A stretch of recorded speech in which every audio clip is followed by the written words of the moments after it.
Hey everyone. So I'm in the bathroom today and I'm starting to make some of these plumbing changes, and one of the first things I'm going to do is actually replace the elbow for the toilet drain. If you remember in a previous video, I actually cut the flange off the top here, and I use a rather crude method to do that. At the time I did remember that I could have used a hole saw and put it down in the center of the pipe here and just drilled the flange off, separate it from the pipe. But to be honest with you, I was a little nervous about doing that. And I just thought to myself, you know what? I just want to get the subfloor out of here more than anything. So I elected to just cut the flange off the top and then remove the subfloor so that I could check out the health of these joists here and try to firm everything up. And then I figured after that I could probably clean this up. Of course, the ABS glue that's on here is on here pretty rock solid, and the only way that I'm going to probably be able to get it off is to use a hole saw or something of that sort to drill this off. And so what I decided to do instead, and I just want to back up real quick too. I got a couple comments from some plumbers out there about that, and they said that it was, basically what I was doing is inefficient, and they were pretty rude with their comments. So my whole point in mentioning that is that these videos are not how-to videos, so don't take anything that I do in these videos as gospel. Do your own research, and hopefully the information that I provide in these videos or the feedback, that I get from people when they leave comments that are constructive is helpful to other people that are watching these videos. So continuing on is basically I'm going to go ahead and just replace the elbow instead of trying to deal with this whole flange here. And I got some advice from a plumber who mentioned a couple of things. He said I could use a long sweep 90, which is this one here, or I could just use the medium 90, just replace the medium 90 that's on there. So I went online. I was kind of curious about what the difference is between the long sweep 90 and the medium 90, and I found this diagram online. So you can see the two different pictures there. So the long sweep 90 is actually about an inch longer in the radius portion than the medium 90. So in this area here, between the two collars, it's about an inch longer. And the thing about the long sweep 90 is that, from what I understand, is that the drop is less dramatic, so the waste will flow a lot more efficiently and a lot less dramatically than they would in the medium sweep 90, which I guess is better. So again, that's just for me, a novice in here. Okay, so the first thing I'm going to do is just go ahead and remove this strap here.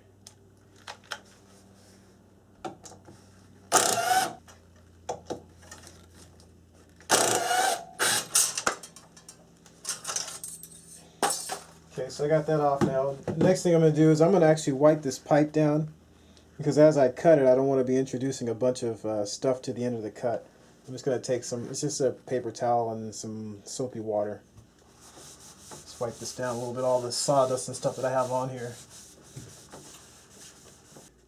Okay, so what I've done is taken a piece of paper, and actually I read that you can use something like vinyl flooring or some other thicker material, and I think somebody even mentioned using an aviation clamp to wrap around the pipe to establish a straight line going all the way around, so you have a straighter cut, or a greater chance of having a straighter cut.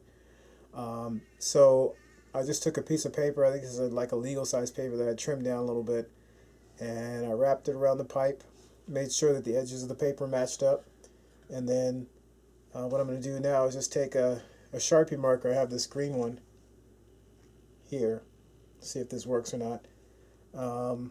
So I'm just going to kind of run it along the edge of the paper and see what happens.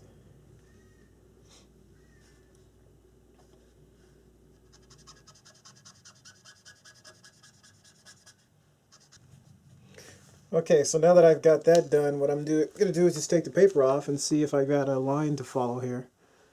There should be a line there, hopefully.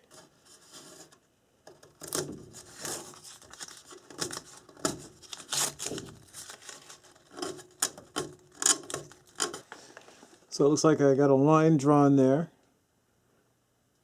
this green line here, and so that's a good place to cut. Okay, so I'm going to start making my cut here.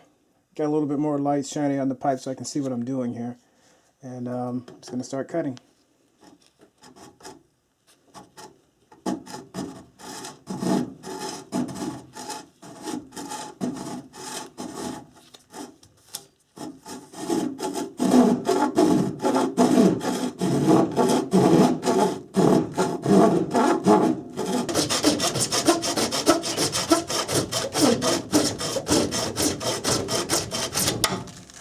Okay. Okay, so I did end up having to make another cut on the end of the pipe. I was not happy with the original cut that I made, and it was a little jagged and it wasn't very pretty. So what I did this time is I left the paper on as my guide instead of taking the paper off and leaving and watching for the line. It was kind of hard to see on this black pipe here. So I just left the paper on, cut along that paper, and instead of going from the top of the pipe where I couldn't really see very well because of the joist that's up here, I ended up cutting like this on the side instead, so I could see more of the meat of the pipe as I was cutting. And that worked pretty well. The cut's very straight. So I feel pretty confident that any coupling that I put on the end of this pipe is going to fit fairly well inside the coupling, fairly evenly. So the next step now is to go ahead and dry fit everything. And so here's the coupling I'm going to be using. It's going to go on the end like this. And I want to make sure that I take into account the fact that the ABS cement, when I put it on the pipe, it's going to slide the coupling a little bit more on the pipe than it would in a dry fit situation. So, you know, because sometimes these fittings are very tight, they don't always slide on very well when you're dry fitting. But once you get the cement on there, it'll slide on a lot better and actually be, you know, fairly firm and tight in there. So I have to keep that in mind. And so inside this coupling, this ridge here, right there, that little ridge here, is about 1.5 inches from the edge of the coupling here. So I want to make sure I account for that in any measurements that I take.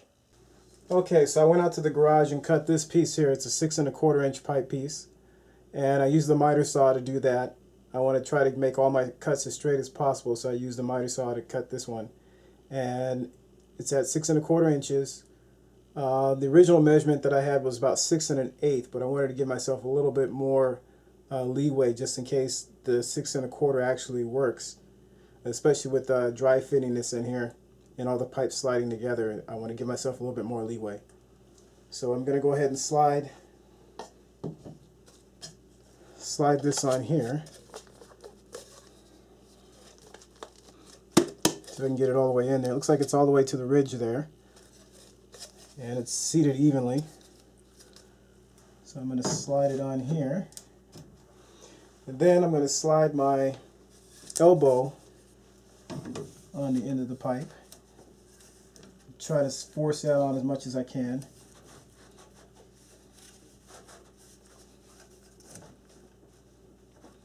Actually, I think what I'm going to do, try to twist this on here. It's going to be hard to get this off, but I want to try to get my dry fit as close to the actual fit as possible. I think I can get these apart, so I'm not too worried about it.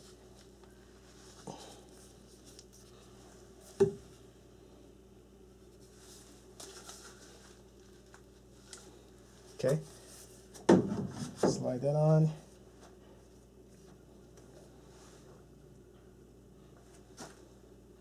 And I'm holding this up because it looks like the fitting is dropping the pipe a little bit. And I want to keep the pipe, I don't want to have the pipe doing like this where the fittings are.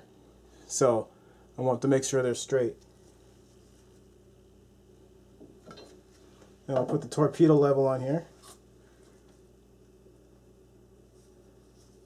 I want to make sure this pipe, end of this pipe is level.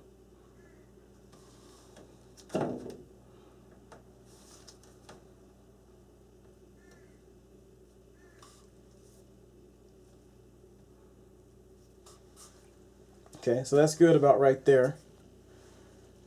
And what I'll do now is just take the tape measure and kind of eyeball this and see if I want to make sure that my measurement from the rough wall to the center Just imagine there's a crosshairs in there. So the center diameter of this pipe should be at 12.5 inches. And it's just about right on. So that's good. So I think what I'm doing now is just go ahead and fit everything together, do a final fit on everything, go ahead and glue everything up, and that should be good. So I'm out in the garage putting these two pieces together. This is the pipe that I cut and the coupling here. And I'm doing this out here because I've never used ABS cement before, and it's got a lot of warnings on it. So I'm just going to do it out in the garage with the door open just to get an idea of what it smells like and how strong it is before I go in the bathroom. It is still fairly early in the day here, so I should be okay. So I'm going to go ahead and take, and actually the first thing I'm going to do is wipe these off. Wipe the fitting off, wipe the pipe off. I've checked to make sure there are no burrs inside here or on the outside. I'm going to open this container here.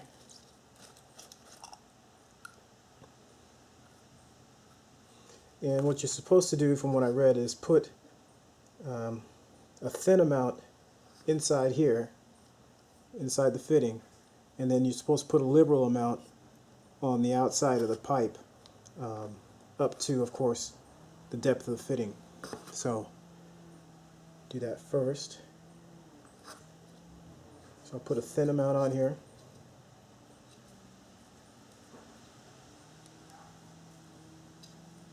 So one thing it says to avoid puddling on the coupling, on the fitting. So do that. Then I'll put a liberal amount on the pipe.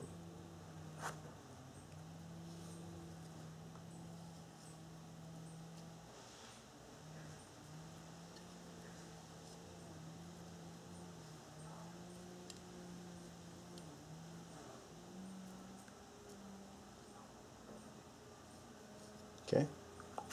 Then you just want to put these together. These go together like this, and then you give it a quarter turn. You want to make sure the seat's all the way.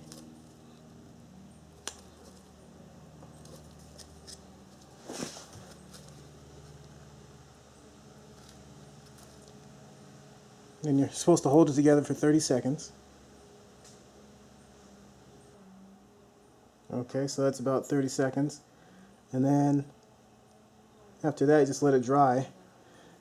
And it dries in about 15 minutes. Okay, so now I'm going to go ahead and put on this elbow now that I got the other pieces on here. And so I drew a couple lines here so that I know, and I have the torpedo level up there if you can see that. So that's on level right now. And I want to make sure that when I put this elbow on here that it stays level. So that's why I'm drawing some lines on here to kind of demarcate where I need to attach the elbow.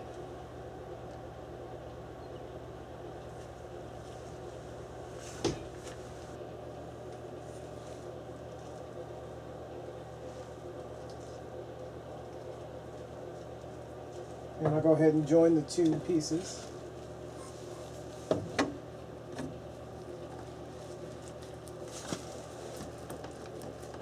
Okay, so I did have to pull the elbow off and clean it up a little bit and reseat it. I let the ABS cement dry, and then I cleaned it off a little bit and then reseated this elbow. It wasn't going on quite all the way, and also it wasn't staying level, so I finally got it on right, and it's looking pretty good. Okay, so here's the completed drain from up above. And what I didn't show is that in a later attempt to get the elbow on, I actually used the level from my combination square to check level from front to back and then from side to side. It is just a hair off, but it's fine. It's within tolerance. Thanks for watching.